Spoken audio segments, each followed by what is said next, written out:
My name is Emilie Sitzia. I'm an academic, but I work. No, but I think we haven't been saying who we are. So I'm an academic, and I work with museums closely. I actually cannot do my work of academic without the museums playing with me. So that's basically where I'm from. I'm their critical friend. I have the luxury of being able to choose which project I work with. So I'm going to present to you today something that I thought was a really inspiring story. And 2 weeks ago, it completely fell apart for reasons that we already touched upon in Bernadette's talk. So it's going to be really interesting, kind of a practical case of how do we fail greatly. Um, so so I work on cultural education, and one of the things that I'm working on at the moment is transformative learning, because I think this is something that we badly need as a society right now.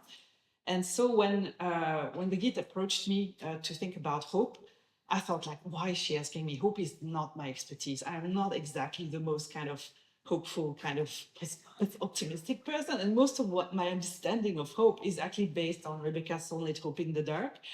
And I went back to it, and I looked at the key point that I think are important for our discussion today of what um, what hope does. And one of the key points that she's putting forward is the importance of the use of uncertainties. And I think that at the moment we have a problem with our understanding and our presentation of history. We have a vision of history that's written, that's linear, that's fatal. And we have cause and effect writing of history. That's the way we've been taught history at school. That's the way it's presented in history museum. That's the way we present art history. There is this kind of like cause and effect, uh, which means that as individuals placed in history, we feel disempowered about the history to come, because we feel it's already written, it's already fatal, it's already going to happen, right?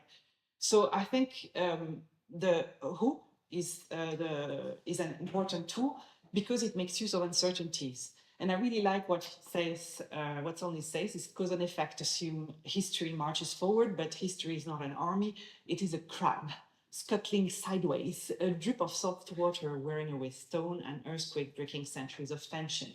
And I think if we start thinking of our history as something like that, I think it opens up a space for uncertainty, it opens up for possibilities, it opens up for space for action. She also puts forward in her book the importance of the stories we tell and the role of memory. And she says, though hope is about the future, grounds for hope lie in the records and recollection of the past. And that is precisely where I think museums and cultural institutions fit. They have the potential for polyvocality, as we discussed this morning, for collecting other stories and presenting them. They actually have that was short. Sorry, that's good. They actually have a role to play in that kind of looking at the past. And they also have a role to play in the way they deal with agency. Without agency, the status quo is unsurmountable. We need agency to have the power to act, right?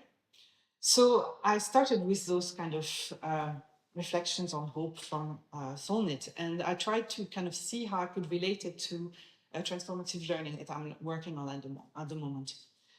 So, because I thought the mechanism of hope are parallel to that of transformative learning. So transformative learning is not new. It's something that has been kind of going around in the educational field for a long time. Jack Meziroff in 1991 already was kind of explaining that he was defining transformative learning as the process through which an individual critically examines and revives their existing frames of reference, which of course can lead to significant changes in their beliefs, in their attitude, and their behaviors. And of course, it impacts identity because it creates shifts, deep shifts. I'm doing a quick and dirty transformative learning, but because I want to get to the case so I can show you how it works in practice. Peter Jarvis is the other voice of transformative learning, and he posits that learning goes beyond the cognitive, that learning is actually a sensory and emotional work that we're doing.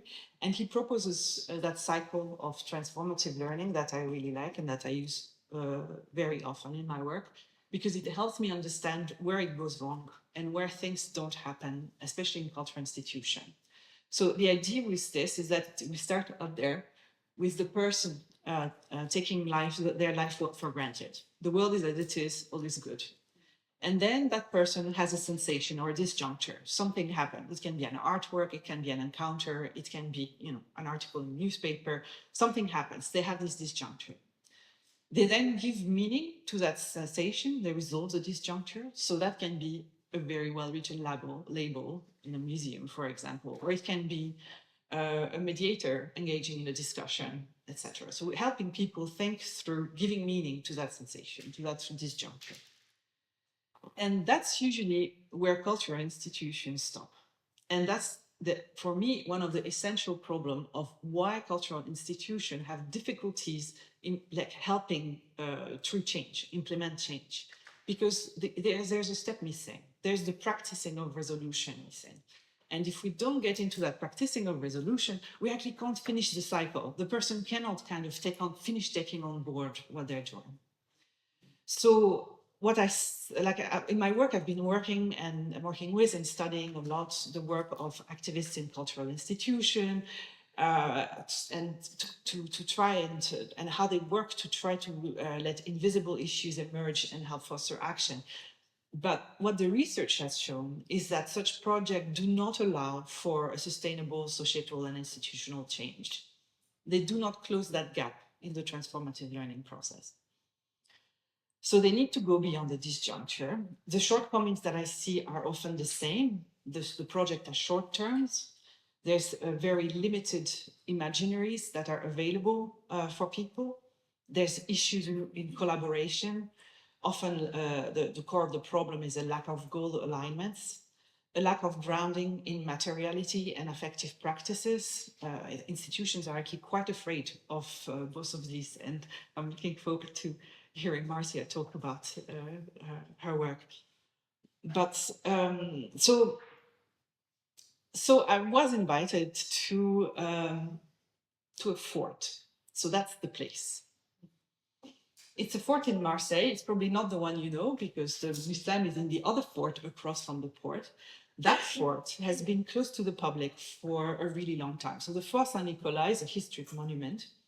It's overlooking Marseille's old port. And it was built by Louis XIV with the cannons facing the city. So the idea was not to protect the city, it was to keep Marseille in line. So that's already an interesting space, right? You're having a space that's a space of a deep space of control, a symbol of control of the government over a city, an unruly city. And after centuries of being all kinds of things, so it's been a military site, it's been a fort, it's been a prison, it's been a military barrack, it's been a military veterinary laboratory. And having civilian uses, it's been a garden, a playground for the scouts, a pétanque, a bull playing field, a fireworks launching site, a place for a free illegal underground raves. And this site has really been fantasized by the Marseille community. You have to see that those roles often coexisted. So there is those really interesting moments in the history of the fort where you have the scouts playing in the courtyard, and in the next courtyard, they're testing bulletproof jackets on pigs. So yeah, so it's a place of stories, of coexisting stories, contradicting stories of really thick kind of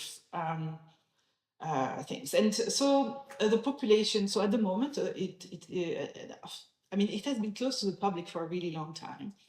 And for several years, it has become the home of a social work integration project. It has been used as an architectural heritage restoration training center. And it's also, of course, a beautiful place. So when the Marseille government decided to actually do something with this space, they looked to their community, and they actually asked around the community what they wanted to do with this place. And the resounding absolute consensus was not a museum. So that's a good starting point. I mean, if you start there, you can go like, okay, we're building not a museum. What are we doing then when we're doing not a museum? Sorry, yeah. Don't worry about it. So So we started that project. I was asked to join a team of researchers, artists, and kind of heritage professionals, etc., to do that project that we beautifully called Récitadelle. The full name is Médiation des récits et lecture plurielle du patrimoine, so mediation of stories and plural readings of heritage. And it was meant to be a research, artistic, and action research project. And it was supported by Aix-Marseille University. I'm going to have a problem of tense throughout that talk, because now I'm talking about it in the past, I've written about it in the future. It's quite complicated, tense things going then. But basically, the idea was to create a collective of people that were just willing to spend time to work on this. And as you can see, it's a collective that's quite rich. You have people from all kinds of backgrounds. So, for example, you have academics from the University of Aix-Marseille. You had people that have been working in matters of inclusion in the heritage sector in Marseille. You had activists from the heritage Marseille area, artists, anthropologists, another artist, a documentary filmmaker, a writer. So really students in art mediation, design students, film and montage interns. So really a big group of working collectively. And the aim of the project was to evaluate and investigate the ways in which narratives are written and disseminated. So the bulk of our work was first collecting stories. As I said, there's a lot of different people that have had different of contacts and different kind of experiences in the fort, so that are still living. Then you have also a whole bunch of historical research that needed to happen to know to gather historical stories of the forts, letters from prisoners, all kinds of things that we could kind of gather. So that kind of collecting of stories work was done a lot by the anthropologists and the novel writer. The novelist was very interested in kind of how to convey those stories then. So there was a lot of work around this gathering of stories. And quite quickly, we ended up having lots of material, and we wanted to kind of actually convey that material in different ways, and we wanted to work in a flexible manner, pulling the resources from that collective. And the idea was to create an archipelago where each little project would be an island. And you could be part of several islands, but you needed to kind of choose an archipelago and kind of help the others also achieve their goals. And so in that archipelago, we had lots of different islands, if you want. Some were creating kind of illustrated maps out of the interviews with the neighbors. Some decided to organize thematic visits through the forts that were performative. I think we can definitely say that. First rap about feminist condition in the 70s I've ever heard. But so there was really an interesting kind of work, creative work being done there. The artists were working on collecting stories of the people that are working there, that are part of the social project. So they are doing projections, they're creating songs, and tufting is a big part of also Manon Lefebure's work. So we collected all those stories of participants. We're trying to cover the rich histories of the site. And one of the experiments that we started, one of the island of the archipelago that I got overly attached to, I have to say, was our role-play hybrid documentary film. So what is it? The idea was to use fiction as a tool to free the imaginaries of our participants and of ourselves as practitioners and researchers to explore close future. So it was all about hope. It was about reopening uncertainties. And so the idea was to work together on a fictional documentary that would be based on role play in collaboration with citizen participants, so people that would have shared their stories, with researchers that would have collected some of the historical material, with a sci-fi writer, a documentary filmmaker, a song-spoken word artist, and all kinds of other researchers and practitioners that were part of that island. So the idea was really to, so basically we really considered the fort as an objet commun, as Rancière kind of thinks of it, as this kind of common object. And the idea was really to kind of tease out stories from there. So the citadel then became this kind of, the role play part was really there to allow us to kind of gather that polyvocality and to give agency also to the players. And the hybrid filmmaking was really there to make something together. So the aim was really to combine artistic creation and anthropological reflection. So the world was to be conceived collectively, focused around the fort as a place of resistance and of community, which it has always been. And it was based on the game called Microscope. I'm not sure if you know it, which works horizontally and in a non-linear temporality. So that would have allowed us to do what Ducerteau calls poaching, to be able to take from different periods of times and to weave those stories, to get those storylines together.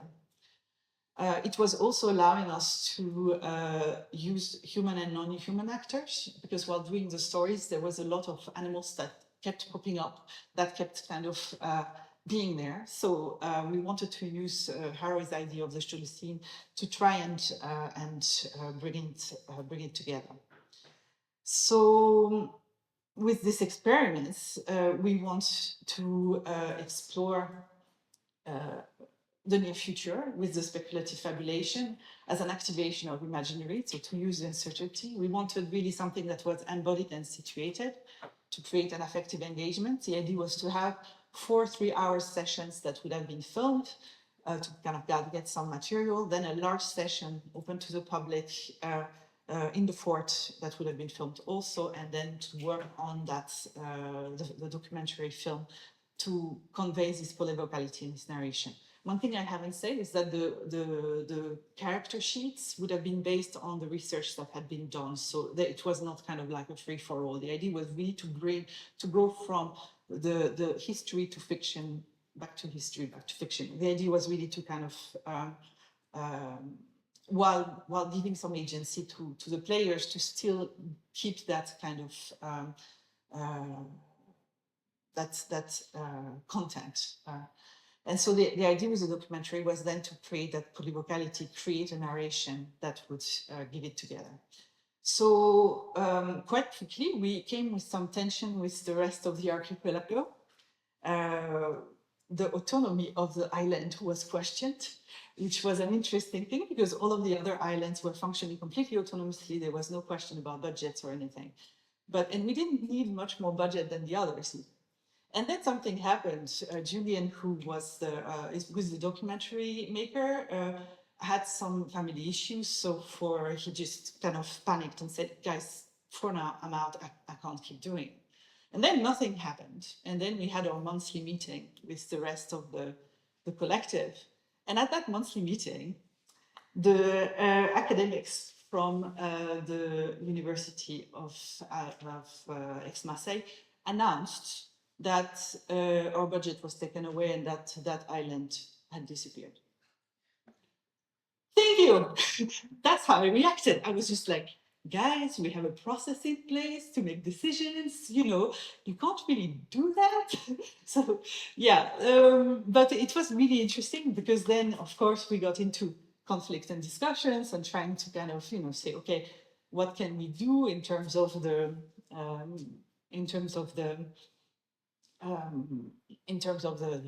saving something out of this? Is there any resolution possible?